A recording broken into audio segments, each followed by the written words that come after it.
വളരെ ബോറായിരുന്നു. ലാഗ് അടുപ്പിച്ചു ഫസ്റ്റ്. ഞാനിതിൽ ഈ സിനിമയിൽ പൃഥ്വിരാജിനെ കണ്ടിട്ടില്ല.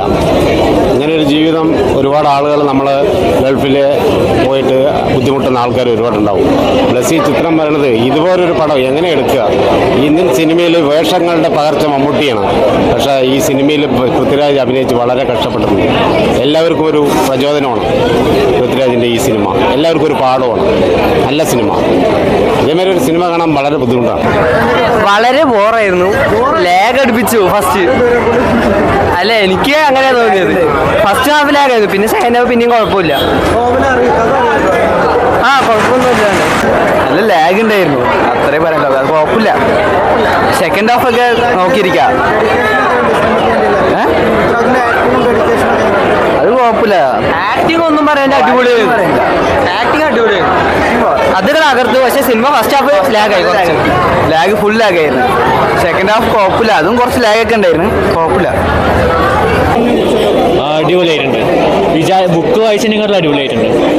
അതെ, നോവൽ വായിച്ച അതേപോലെ തന്നെ. എന്തോ കൊള്ളാം. ഒരു രക്ഷയില്ല. സീന് പടം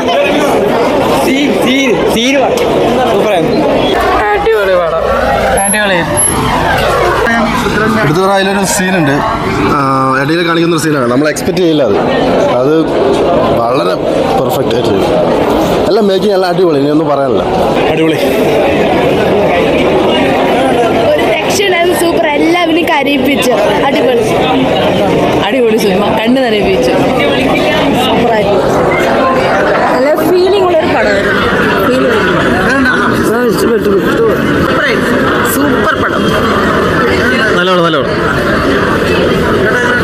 ഗുഡ്. നല്ല മൂവിയായിരുന്നു. ഉണ്ടായിരുന്നു. നമുക്ക് കഥ നേരത്തെ അറിയുന്നതുകൊണ്ട് ഒരുപാട് എക്സ്പെക്റ്റേഷൻ ആയിട്ട് വരരുത്.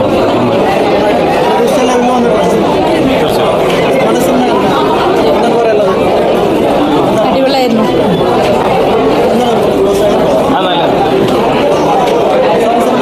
Good movie. Very good movie. Outstanding.